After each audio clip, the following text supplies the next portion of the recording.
Casemiro is leaving Manchester United this summer. Manuel Ugarte is set to leave. There's rumours that Bruno Fernandes could leave with his 52 million release clause. Hopefully not. And Manchester United need to rebuild the midfield.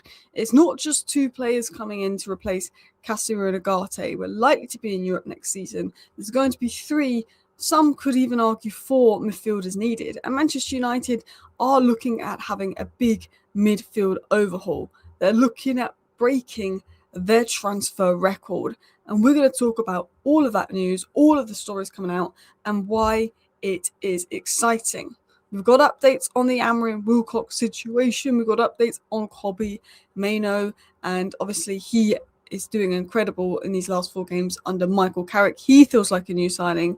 Hopefully Ineos don't use the fact that Kobbie Mainoo is starting to justify only signing 2 midfielders. If Casemiro and Ugarte go and we only sign 2 midfielders and say, well, Kobbie Mainoo is like a new player, it's like, well, we need depth. We need 3 midfield signings. If Casemiro and Ugarte go, we need 3 midfield signings because our depth was never good enough this season with 1 game a week. We're probably playing 2 games a week next season. We're going to talk about Tonali, Anderson, Baleba, the price tags, record bids incoming, and more. So, hello, and welcome back to Alice Talks Football, and welcome back to your 10-minute Manchester United news, transfer news, and roundup show. If you're new to the channel, every single day I do a video rounding up all the latest Manchester United news into 10 minutes. We're going to start with the Kobbie Mainoo story.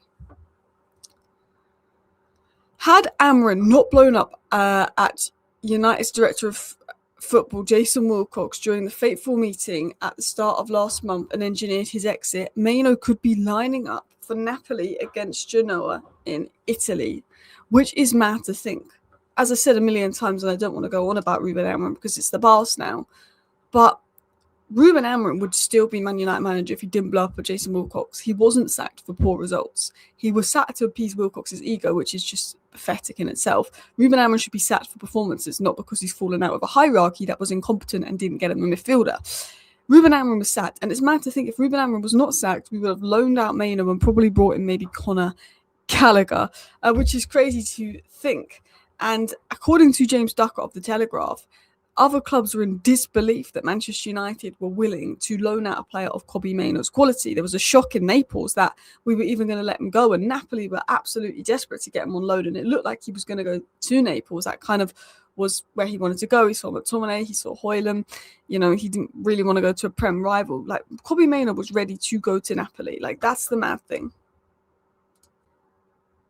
And obviously it was said that Ineos were willing to sell Kobbie Mainoo for 40 million in the summer to back Amorim. Amorim's stance with the whole Kobbie Mainoo situation was that he said that he kind of took a dig at Mainoo, calling the culture of the academy players entitled. He was saying that Mainoo should stay and fight for his place like Casemiro did, and he kind of took a dig at Mainoo for being entitled. However, while there's an element of truth in the fact that academy players, the first time there's a bit of a setback, they want to leave. The first time things don't go their way, a lot of academy players want to leave. While there is an element of truth in that, and that is a culture we need to change, Kobbie Mainoo was not entitled. Kobbie Mainoo was not getting a chance. Kobbie Mainoo did not start a Premier League game all season. We had 20 Premier League games he could have started, and he didn't start. If we're winning every game and the midfield is good, I understand Kobbie Mainoo being on the bench. But when we weren't winning games and the midfield was bad, and we know Bruno plays better further up, and we lack someone in build-up, and we lack someone that brings control, and Ugarte starting games and not Mainoo, you could understand why Mainoo wanted to move, because he was never going to play and it was a World Cup season. So I felt that Amorim kind of calling Mainoo entitled was unfair because he wanted to go on loan to Napoli. He wasn't getting opportunities. We weren't in Europe. We only had 1 game a week. He was never going to play. And this is a year of his short career. So I think that Mainoo was absolutely valid to want a move to Italy. But luckily, he's staying. He's part of our future. And I'm glad that Kobbie Mainoo is part of our future, because I think he's a fantastic young talent who was phenomenal in the Tottenham game. Now, one player that I always wanted to be part of our future, but I'm not as keen on now, is Baleba. Like, I do really like Baleba, and I would have been very happy if we brought him in the January window, don't get me wrong, but he's gone from my number 1 target to my number 3 target this summer. Now, with Amorim gone, Baleba was Amorim's main target, as Romano said. United have now got multiple midfielders on the list, and Tonali's one they're monitoring. Tonali, Anderson, Wharton, Baleba. I think it's no longer Baleba number 1 that Amorim's gone. I think it's probably Elliot Anderson number 1. But Man United are keeping an eye on Tonali because they believe that Elliot Anderson is probably going to pick City, and Manchester United may pounce on that Tonali opportunity. Now, it did say the final decision depends on the permanent manager and, of course, UCL qualification. But if we qualify for the UCL and the permanent manager comes in and says, Tonali is what I want, that's who we'll probably go for. Or Anderson's who I want, that's who we'll probably go for. I think we'll sign 2 big midfielders. It could be Baleba and Tonali. It could be neither, but I think we will sign 2 big midfielders because it has been reported that Man United are willing to break their own transfer record. They're willing to make a record bid this summer. It was said that Garte's future is increasingly bleak, so the midfield overhaul is needed even more. And Man United are willing to break their club transfer record to sign one of Baleba, Watt, and Anderson. I think Anderson is probably worth breaking the record for out of those 3 players the most.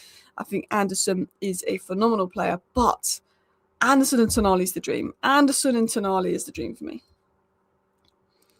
So the price for Tonali is 80 to 100 million. We may need to break the transfer record to bring in Sandro Tonali.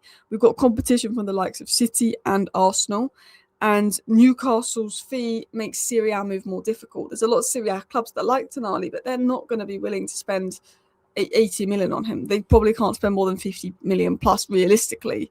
So what Man United have is, we've got more money than the Serie A. The Prem makes more money than the Serie A. And while Tonali may have preferred to go back to Italy, he may go to another Premier League club because the fee would be absolutely ridiculous. But the problem is Arsenal want him. Now, I think we should use Eze as an example.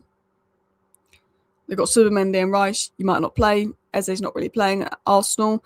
City obviously want him because they're greedy. If they get him and then Anderson, I'll be fuming. And then you've got, obviously, Liverpool now watching. And look, he's a player that they need.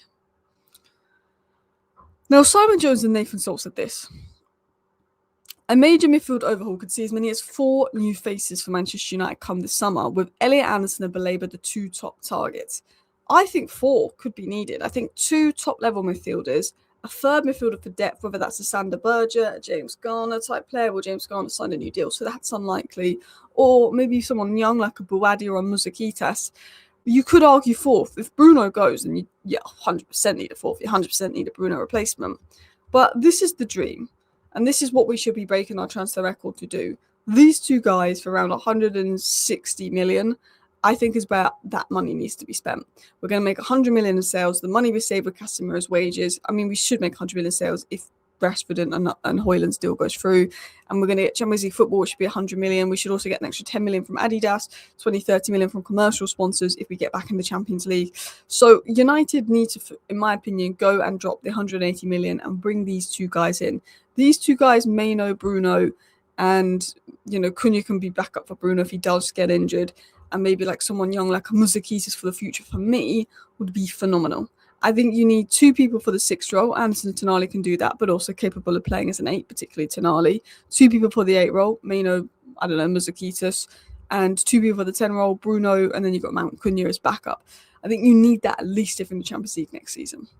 Now, to finish off today's show, I also wanted to get into another story, which was that United and Chelsea are weighing up a summer approach for Tromso centre-back Sedi Kinter, who's 19. Like, I've not watched Tromso. I could not tell you if he's good or not. But I think our recruitment when it comes to young gems is very good. So the one area of recruitment I've always trusted is our young gems. When we brought in Harry Amas, when we brought in Alvaro, even Garnacho. I know we don't like him now, but we signed Garnacho for about 400k and sold him for 40 million. So, the recruitment of youth players at this club has always been pretty good in my opinion. So, if the youth rate him, that's great. Chelsea, of course, are in for a young player. I guess we can just say Chelsea go and sign every young player and look, they all get sold for profit. Most of them don't play. You'd have to compete with Anselmo, this, and this. I think maybe we could. I think a lot of people are waking up to the fact that Chelsea stockpile youth. So I think potentially we could beat Chelsea to that young talent. But let me know your thoughts down below. It looks like a record bid is incoming this summer as Man United want to rebuild their midfield. Which 2 midfielders would you want to sign? Why the midfield rebuild is very exciting. I think if you can get Tonali and Anderson, it's very exciting. I think the players that we're linked to are very exciting. And Kobbie Mainoo coming back is like a new signing as well. So that's exciting in itself. Things are looking up at Manchester United, but of course, anything can change after a bad result. And we've got to remember, Glazers out. Even though we're winning games, Glazers out. They're loving this, the winning games, the stories. It distracts us from the fact that the Glazers need to go. So always remember that. Thank you for watching. Bye.